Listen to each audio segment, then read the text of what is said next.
Bonjour, bienvenue dans les bureaux de The Watchers. Je m'appelle Yvan Carluère, je suis pasteur de l'église MLK en région parisienne. Je crois que Dieu a vraiment placé dans la Bible des trésors que nous pouvons découvrir. Et au travers de cette série de messages, je vous invite à me suivre et je crois que Dieu peut vous parler.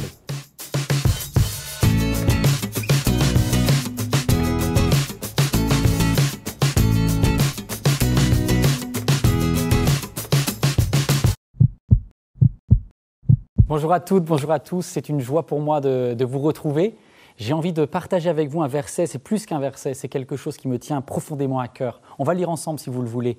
Par la foi, Abel a offert à Dieu un sacrifice meilleur que celui que Caïn. Grâce à elle, il a été déclaré juste par Dieu, qui a témoigné lui-même qu'il approuvait ses dons. Et grâce à elle, Abel parle encore, bien que mort. Wow!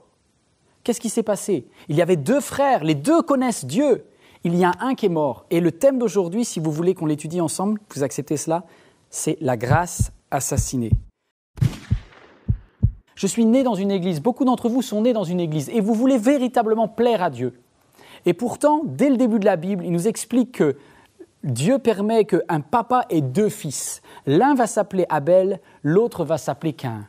C'est comme s'il y avait une préfiguration de la loi et de la grâce en tant qu'Ancien Testament et Nouveau Testament, avant Jésus, et Jésus est un symbole comme Abel, de la grâce de Dieu. Alors on est quelques années auparavant, je vous invite à venir avec moi dans un palais des congrès, on est à Bordeaux, on est en l'an 2000 à l'époque, et moi je suis un jeune garçon, j'ai 20 ans, je découvre pour la première fois un stade, une grande audience dans lequel on chante, on loue, les gens tapent des mains. Pour moi qui viens d'une église beaucoup plus stricte, beaucoup plus dans le sens de ne pas mélanger la batterie, anti-rap, anti-rock, les il faut, les tu dois sont très nombreux. Tout d'un coup, je vois des frères et des sœurs très libérés qui sont debout en train de sauter, en train de chanter. Et tout en moi se bloque, se raidit. Et je commence à les juger, je vois cette batterie, je me dis mais comment cette batterie peut être un instrument pour louer Dieu? Je vois comment ils utilisent le fait de taper sur des cymbales, des cuivres, des gens qui font du rap. Je m'appelle Manu, un des chanteurs, il dit avec moi, sauter tous ensemble, Dieu est... Non, je sors, je me mets à part et je me dis c'est pas ça. Dieu n'est pas un Dieu de spectacle. Dieu est un Dieu d'ordre. Dieu n'aime pas ces choses-là. Et alors que je suis en train de sortir et de m'éloigner de mes frères, Dieu m'appelle légèrement comme une petite voix intérieure très douce et il me dit « Ce que tu es en train de faire, ça blesse mon cœur, la façon dont tu juges les autres. » Alors on va lire ensemble ce texte de la Genèse, un des premiers textes de la Bible, deux frères comme deux personnes d'une même église. On va voir comment la confrontation va produire le malheur. L'homme, et là on parle de Adam, s'unit à Ève, sa femme. Elle devint enceinte et donna naissance à Caïn. Elle dit, avec l'aide de l'Éternel, j'ai formé un homme. Elle mit encore au monde le frère de Caïn, Abel. Abel devint berger et Caïn cultivateur. Écoutez bien cela, c'est excellent. La première chose que je voudrais vous parler, c'est la puissance de la loi. La puissance de la loi. Et Caïn en est le symbole. Qu'est-ce que c'est que la puissance de la loi? Écoutez bien. La puissance de la loi, c'est une femme qui regrette son passé, a de la culpabilité, a de l'amertume. Et la loi, le commandement vient comme en toi pour te dire ne fais plus jamais cette erreur-là. Ces choses sont passées, maintenant tu vas mettre en place, tu vas former des nouvelles valeurs afin de ne pas retomber dans les problèmes d'avant. Et c'est ainsi que moi, à titre personnel, je suis dans une famille dans laquelle ma grand-mère était une femme qui avait fait une erreur. Elle a payé très cher. Elle s'est mariée contre l'avis de tous ses amis qui étaient chrétiens et qui priaient pour elle. Son pasteur lui avait dit « Françoise, si tu te maries, tu vas te marier pour ton malheur. Parce que cette personne-là ne connaît pas Dieu, est loin de Dieu. Et voici un commandement que Dieu te donne. Marie-toi avec un chrétien. » Ma grand-mère n'a pas écouté.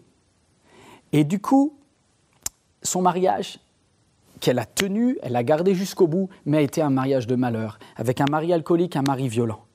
Et lorsque elle va mettre au monde celle qui deviendra ma maman, c'est vraiment avec cette idée comme une revanche sur la vie, de dire cette fois-ci, on va former une nouvelle génération. Et moi, je suis le produit de cela, comme la Caïn, quand Ève dit, j'ai formé un homme, on va faire les choses différemment, on va être rigoureux, on va être organisé, on va être anti-mal, on va prendre la malédiction, parce qu'il y avait une malédiction en plus sur la vie de Caïn et de Abel. Il était dit que le péché avait rendu la terre dure.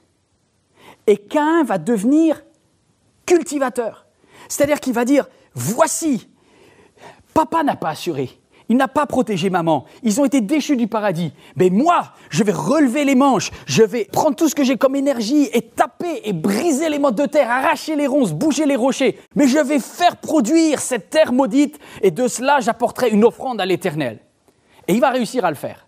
Avec sa sueur, avec ses mérites, il va réussir à le faire quelque chose. La puissance de la loi, c'est quelque chose. Plusieurs fois dans ma vie, moi j'étais quelqu'un dans lequel ma programmation à ne t'éloigne pas, ni à droite, ni à gauche, ça m'a aidé. Mais en même temps, j'entendais parler de la grâce. Et pour moi, c'était assez obscur. Qu'est-ce que c'est que la grâce ? Oh, la grâce est très fragile. La grâce, c'est comme ce deuxième fils qui naît. Il s'appelle Abel. Bon, déjà, tout est dit dans le nom. On voit que en hébreu, c'est très doux. Ça fait Abel, il est berger. Un berger, franchement, par rapport à un cultivateur. C'est un planqué. Le berger, c'est quelqu'un qui se pose sur son rocher et qui regarde les brebis. Il les protège, il les soigne un peu, mais l'essentiel du temps, le berger ne fait rien. Il regarde les brebis qui naturellement se multiplient entre elles. C'est formidable la grâce. Et vous savez ce qu'est ce verset d'Éphésiens quand l'apôtre Paul dit « c'est par la grâce que vous êtes sauvés ». Par le moyen de la foi, et cela ne vient pas de vous, c'est un don de Dieu. Et il y a comme une petite protection. Regardez ce qu'il dit après. Ce n'est pas le fruit d'œuvre que vous auriez accompli, afin que personne n'ait une raison de se vanter. Or, chez Caïn, comme chez moi, comme chez beaucoup de chrétiens qui se disent « grâce à mes efforts, j'y suis arrivé », on ne le dira pas comme ça, il y a un petit peu d'orgueil. Tandis que chez Abel, il y a cette foi, cette simplicité de cœur de dire « tout ce que Dieu m'a donné, cette multiplication extraordinaire, ce n'est pas moi qui l'ai faite. Je suis qu'un berger et je constate que les brebis se multiplient entre elles. » Alors les deux vont arriver un jour devant Dieu. Les deux choisissent de plaire à Dieu. Caïn veut plaire à Dieu, Abel veut plaire à Dieu. Et c'est avec un cœur sincère que Caïn arrive avec une offrande de légumes. Et il les a mérités, ces légumes. Et d'un autre côté, Abel vient, il est tellement gêné qu'il dit qu'il va amener les premiers agneaux. Parce qu'il sait qu'il n'a rien fait de cela et que l'Éternel a tout donné. Deuxième partie, la grâce assassinée. Lorsque la loi va poignarder la grâce. En effet, ça commence avec une injustice, mes amis, le choix de Dieu. Est-ce que vous n'avez pas été troublé par ce verset ? C'est peut-être, lorsqu'on lit sa Bible, le premier verset qui nous choque. Abel, de son côté, présenta les premiers-nés de son troupeau et en offrit les meilleurs morceaux à l'Éternel. Et l'Éternel porta un regard favorable sur Abel et sur son offrande. Pourquoi pas ? Pourquoi pas ? Mais pas sur Caïn et sur son offrande. Et c'est là l'injustice, la première injustice de la Bible commise par Dieu, pense Caïn. Parce que Dieu a fait une préférence. Dieu a été injuste. Et voyez la comparaison, le fait de regarder ce qui se passe dans la vie des autres, c'est un moteur pour quelqu'un qui est basé sur la loi. Parce qu'il dit, est-ce que l'autre a respecté le commandement aussi bien que moi ? Pourquoi l'autre est béni en faisant si peu d'efforts ? Et Dieu a regardé Caïn sans approuver. La colère monte. La colère monte. Il va y avoir le choix de Caïn. Le choix de Caïn, c'est un choix que toute personne, toi et moi, on va devoir faire lorsque, avec les années, on se rend compte que malgré nos efforts et malgré nos mérites, tout ce qui nous arrive dans la vie, on n'arrive pas toujours à le comprendre. Et c'est comme si Dieu, des fois, ne posait pas le regard qu'on attend. Il y a une injustice. Et ça va t'amener en toi une certaine colère. Oh, comme tu sais très bien jouer aux religieux, comme moi je le savais. Oh, je ne disais pas que j'étais en colère, mais je sortais. Je sortais et puis dans ma tête, je n'avais pas une belle attitude. C'est comme ça que la grâce est assassinée. Caïn prend Abel. Pourquoi il prend Abel ? Il prend Abel parce qu'il a envie de lui parler. Ça bout dans son cœur. Peut-être quelqu'un ici est en train de se dire « Je ne comprends pas ce que Dieu fait dans ma vie. Avec ce que je lui ai apporté, je lui ai tout donné. Je lui ai tout donné. Pourquoi l'Éternel n'a pas un regard favorable sur moi ? Je lui ai fait de mes sacrifices. J'ai sacrifié mon temps. J'ai sacrifié mon argent. J'ai sacrifié une partie de ma vie sentimentale.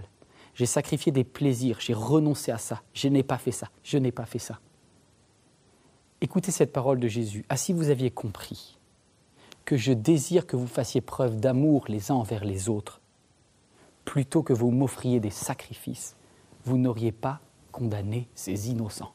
Oh, oh, vous voyez Caïn, écoute la voix de Dieu avant que cette colère, cette amertume ne grandisse dans ton cœur. Dieu te parle et te dit, change tout de suite parce que la façon dont tu perçois tes frères et sœurs n'est pas bonne. Il est en train de prendre Abel par le col et lui dit, viens voir ce que j'ai fait. Où est-ce qu'il va le tuer ? Vous n'avez pas vu où est-ce qu'il va le tuer ? Il ne va pas le tuer n'importe où. Il ne va pas le tuer sur une route. Il ne va pas le tuer dans la maison de papa. Il va sortir. Et il va aller où ? Il va aller dans son champ. Il est dit que Caïn va amener Abel dans son champ. Et une fois qu'il l'a amené dans son champ, pourquoi il l'amène là ? Parce qu'il se dit, ça m'a coûté des heures et des heures. Le nombre de réunions de prière auxquelles j'ai assisté. Alors que j'étais épuisé, j'en pouvais plus. Et bien, je l'ai fait. Tu vois ce don-là, cet énorme légume que j'ai apporté à l'Éternel comme une offrande, eh bien, ça m'a coûté très cher. C'est ma dîme à une période où j'étais en difficulté. Et regarde là, ma vie sentimentale, je suis resté seul pour Dieu, alors que ma copine... Colère monte en toi. Et colère de ce que Dieu n'ait pas accepté tous ces sacrifices. Et il prend son frère Abel et il le tue.